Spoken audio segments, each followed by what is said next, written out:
Yes, I'm equating it. The overreaction to movie news absolutely is a small microcosm of what's going on in the world. How we take this news, how we talk about pop culture, how we try to understand it as art. I keep saying this. I keep saying this on the shows. I keep saying this on Force Center. I said this on Wangers the other night. It's so fucking funny. I grew up in this era, 70s, 80s, where that was kid stuff. Comic books and cartoons were kid stuff. But guess what? A lot of them were. I'm not saying Transformers in the 80s was high morality tale art. It had probably some good stuff in it. I don't remember it. I liked Soundwave. Razorman. That's why I like Laserbeak. Like that. I like that Transformer. But we were told that it was kid stuff. And we have to grow up from it here. But it was art. It was our stories. We were being influenced by it. For better or worse, it was influencing us. We were missing the messages. Comic books for a long time. Once the code was broken, the comics code, all that kind of stuff. 1960s, Kirby Lee, I know Lee's got his issues. He's there's Kirby fans, Lee fans, there's that whole drama. I'm not there for that. But, they were saying things in these comics. They had points. But everyone looked down on it as kid stuff. It was kid stuff. You grow out of it. Star Wars, Star Trek, all that kind of stuff. It's just a TV show. Star Trek was pushing boundaries. Star Trek probably looked down upon by many in that generation of a certain age. The kids were listening. First, interracial kiss on broadcast television. Kids were watching. Change starts to happen. Art starts to speak to the people that need to hear it. And then the generations above, or not even the generations above, the people around it don't get it, will deride it and talk down to it, and talk down to you for being influenced by it. But for better or worse, it influenced us. And now this whole industry emerges, explodes into 2010s. We love movies. We love comics. They're making these movies because a lot of the people making movies were these kids. And they realize it's their art. And they want to tell their own stories in this world. And more, and the superhero movies explode. Star Wars is back. Game of Thrones is popular. D&D moves out of the shadows of a basement and is now one of the most popular forms of entertainment out there, with people making good money and having great careers doing it. God bless them. I know some of them. It's not just nostalgia. It's just we're telling more of these stories. But there's still a lot of people that look down upon it. They don't think it's part of the world at large, and there are people in the space, in the movie talk space. They look down on it. They don't think how serious it is. So you think it's great to sit there and rant about Star Wars. You think it's great to attack some of the creators or decision makers in it because you don't like the movies. As I always will say, is your right. It's your right to not like them. But it's your responsibility to talk about that in a way that does not do harm to those making it or to those that enjoy it. And so many people I know personally fail at this. And I'm done talking to these folks. I'm muting them. I'm blocking them. In some cases, I'm following them. I can't be associated with these fucks anymore. I'm over them. And these are people who I think are well-intentioned, whose political views, in many cases, I think I would align with. And political views not in terms of D's and R's, but just the look of the world, the understanding of the world. But yet when it comes down to talking about this stuff and talking about movie news and the way they talk about it, the way they review, they're not reviewing anything. They're not discussing anything. They don't know what these movies are about.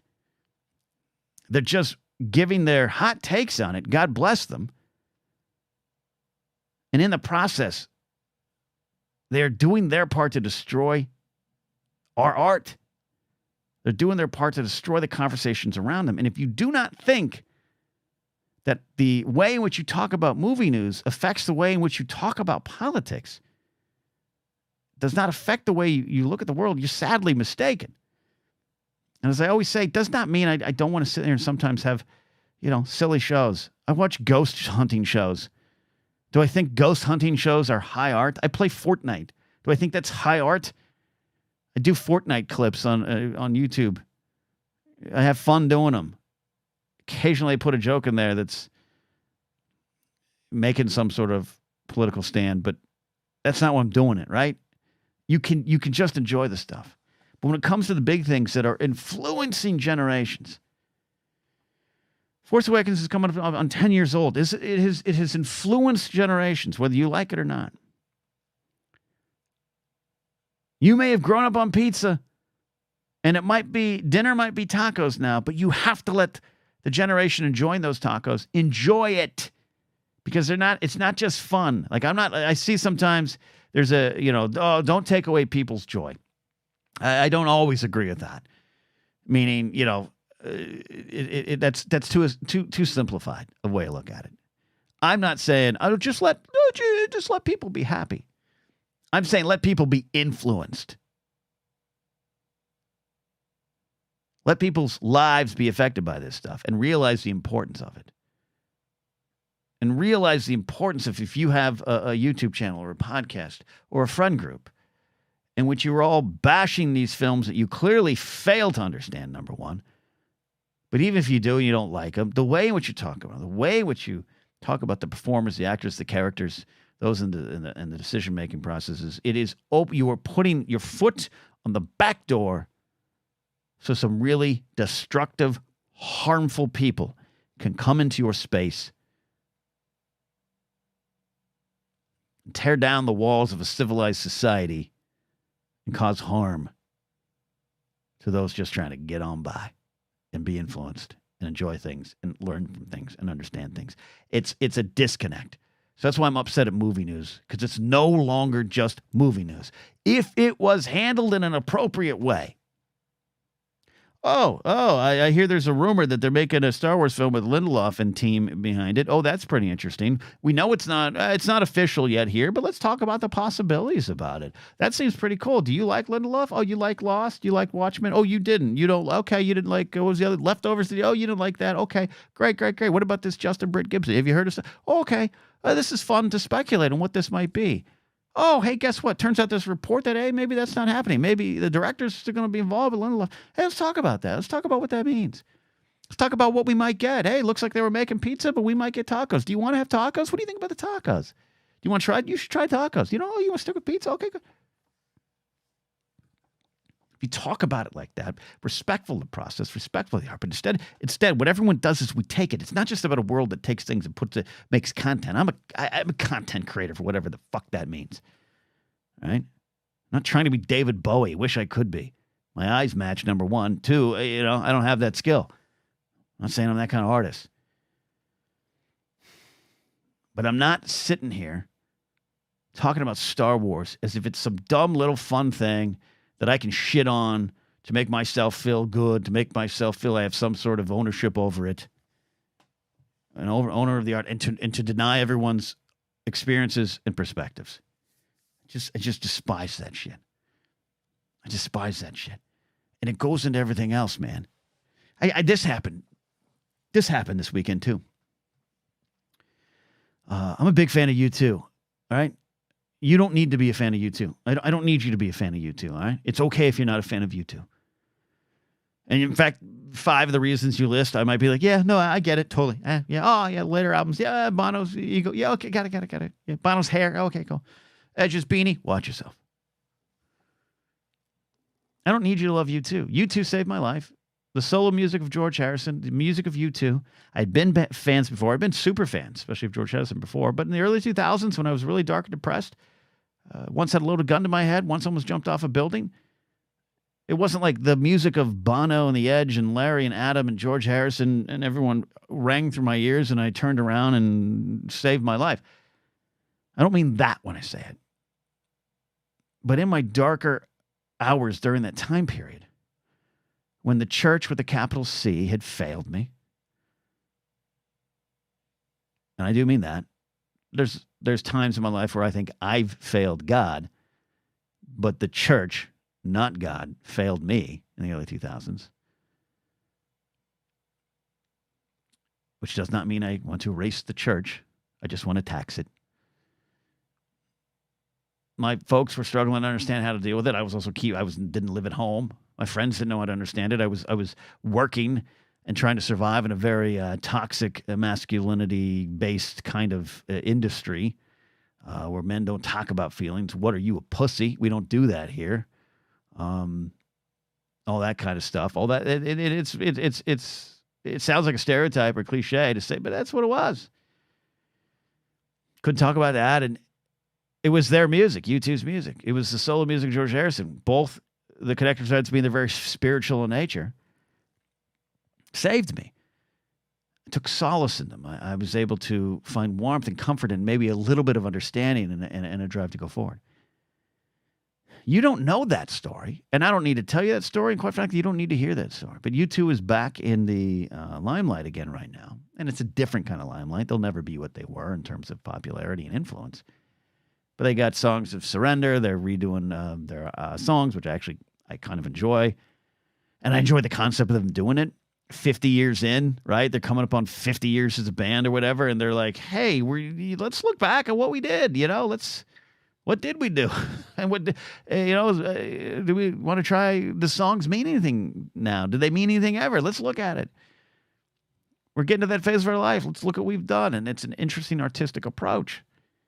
And they got a documentary on Disney Plus now, hosted by David Letterman, who's himself is 75, crazy to think. And this has kicked up the dust of U2 discourse, which is not as powerful or vibrant as Star Wars discourse, but I saw people doing this. It's the old, U2's overrated, U2 sucks. U2 sucks. I even saw some of them people I know. So you're putting yourself above it. You're putting yourself. You're owning them. You're above them as a fan. You're above the artist. They suck. And again, not every band is great. Not every U2 song is great. I get that. 10, 15 years ago, it might have been different. But you don't know my story of them saving my life. That's a dramatic statement, but I'll stand by it here now. You don't know that story. Like I said, you don't need to. I don't need to tell you. But you're overrated, you're sucked, and everything certainly does not allow my perspective. It's all done for a cheap click on Twitter. It's all done for a like and a heart and a ha-ha. Good for you. But again, that's fine. But then I also find it's denying history. You're denying the actual history of a band that changed the world in a couple times in terms of their popularity and their influence and their style. They come from a land, Ireland. They come from a culture in which they emerged in sort of a punk-like scene, rebelling against some of the traditional conservative overlords holding them down. It's a fascinating story, tied deep to their culture, deep to their community. Live Aid, Joshua Tree, Rattle and Hum. We're going to go away and dream it all up again. They come back with Octon Baby. Pop is crazy. Zeropa's interesting. They go away for a bit, try some stuff, and they come back. Beautiful Day, all that You Can't Leave Behind era. They reapply for the job of the best rock band in the world. All that kind of stuff. If you didn't like any of it, and you didn't like them at any point, that's your journey. I don't need you to like them. But to sit there and say they're overrated, to sit there and say that they suck, you're denying actual history. You're denying their important place. You're denying their influence. You're denying the experience of those who were enthralled by them, entertained by them, moved by them, saved by them. So why are you doing that? That's the biggest thing that's changed in me.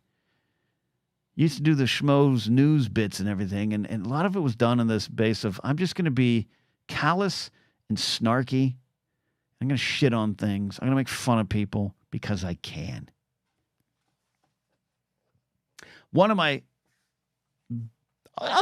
best moments and jokes doing the schmoes news, for those that remember, I did a I did a joke when they announced they were going to reboot the Mummy movie franchise, right? That was what's going to happen, right?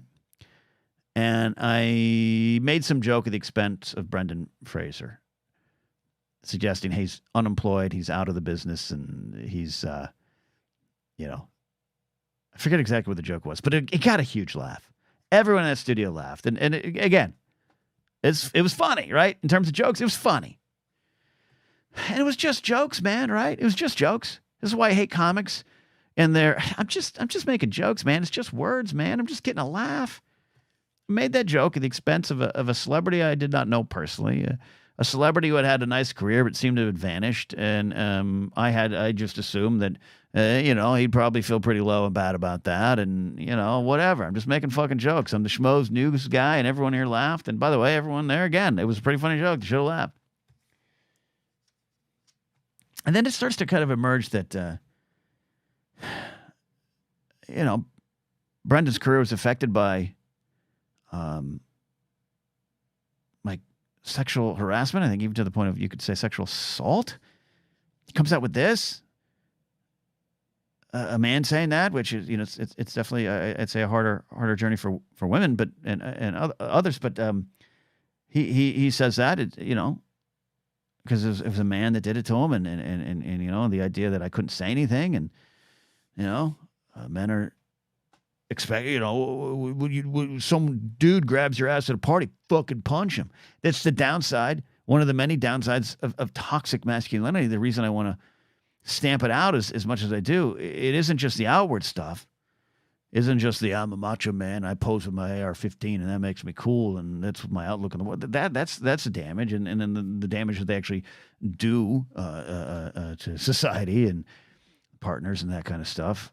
But toxic masculinity hurts the men, right? There's that side of it. So now you have a sexually assaulted a man who's like, I can't say it because I'm expected to deal with it as a man. I'm expected to just brush it off. I'm expected to just go fight the guy in the parking lot. And that's not the way it really works. And I'm hurt and I'm affected and my career's affected. And then next thing you know, he's out of it. And he ain't the young six-pack ab Tarzan guy. He's a different build. He has the audacity to age. And now, flash forward to just a week or so ago, he's winning an Oscar. Ain't life great for him? But he has this entire period of time where none of us knew his story. None of us knew those. None of us could imagine those struggles. He was an Encino man. His life must be great. And I remember when that story, the sexual assault story, emerged, I remember thinking, that fucking joke I told is out there. And I think since they've pulled down all the tapes and everything like that, but I'll say it and own it now. But it's out there. And I thought on that day, I ain't lying to you. Hand to the God I still believe in. I thought, oh my God, I fucking made fun of that dude. I made fun of the fact that he wasn't working. I did it. Why? Just to make a joke. It's just movie news. I was just making a joke about movie news. But I did not allow, my words did not allow for his perspective, his experience, his journey. Didn't even think about it. We need jokes. Needling people's okay. And punch up, punch down, all that stuff. We've had enough of those words. But you know what I mean? Teasing your buddy, making a joke. That's needed. And I'm still there for that. And making fun of the stranger you see on the street corner that does something weird. Hey, we're all going to do it, and I'm going to do it again. I want to be better, but I get it. But in that moment, in this small platform I was just telling a joke. And the joke I told was about someone who had experienced something pretty horrible, who it affected his life, and affected his career. The fact that he won an Oscar is a 1 in a million, once in a lifetime occurrence. That's not happening for most folks. It's crazy that this Oscars, we got 2 sort of big redemption wins in the Oscars with Brendan Fraser and Ke Huy Quan. Good old short round, right? It's amazing we got those 2 stories. That is so rare. not just in Hollywood, but in life. In the meantime, I'm out there, some fucking scrub and a misfitting suit, trying to be a jokey newsman, making fun of this dude. I felt so terrible. All of this matters now because all of this is so public. All of this is so out there. We are in an era of content, so all your words do matter. How you talk about things, including expressing how you dislike them. YouTube, movies, Star Wars, Kathleen Kennedy, all of it. How you even explain your dislike matters. It's important because everything is out there. Everything is to be absorbed. Everything is to be heard and processed, internalized. You do not know who you might be hurting. And if you don't care, then you're part of the problem. Are there things like selective outrage? Thank you, Chris Rock, for making that so popular. No, I didn't love the special. Didn't see all of it. Didn't need to see all of it. Are there cases of that? Are there people, especially on the quote-unquote left of things, that are sometimes performative? Oh, you better believe it. Is everyone perfect? Turns out no. Am I perfect? Far from it. I'm a mess. I'm a disaster. I just got this letter right here is from another credit card company saying, thanks, but no thanks. Your card's capped. Now you can't function and live. No, I'm a mess. I'm a mess. But I will no longer be, as long as I can control it and be aware of it. I will no longer be that person whose words can be used to shut off the perspective of someone else. To not listen to the perspective of someone else. Or leave the goddamn back door open for sexist, racist, fascist, any of those types. We are in a dangerous time because it's all interconnected. And a lot of those people in that space, a lot of those people, those YouTube channels, some of them making millions of dollars. God bless them. Save it and spend it well, my friends. Enjoy the finer things in life. You sold your soul to earn it, but you got it. You got scoreboard because life's about winning, right? And I got the zeros up on that scoreboard. But all of it matters. Do not talk down to pop culture. Do not be dismissive of pop culture. Do not overlook the importance of how you discuss the why. Because all of it is intertwined.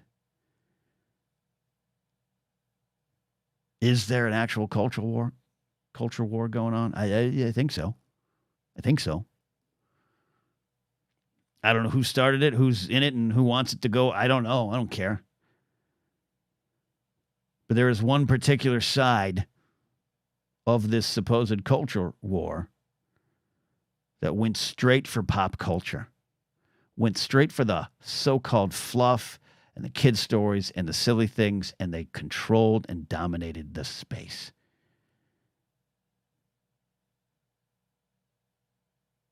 So that their words and their agendas could get into these silly little, hey, we're just talking about movie news, we're just doing jokes. I'm not a sexist. I just think this character's horrible. All 15 of these characters are horrible. The fact that they're all women or people of color, that's a coincidence. Yeah. That's where they went first. They try to go for our art. They try to go to the conversation about art. Because if you can control the art or shut off the art, you can shut off or control the people. Hot scoop. You're looking at it wrong.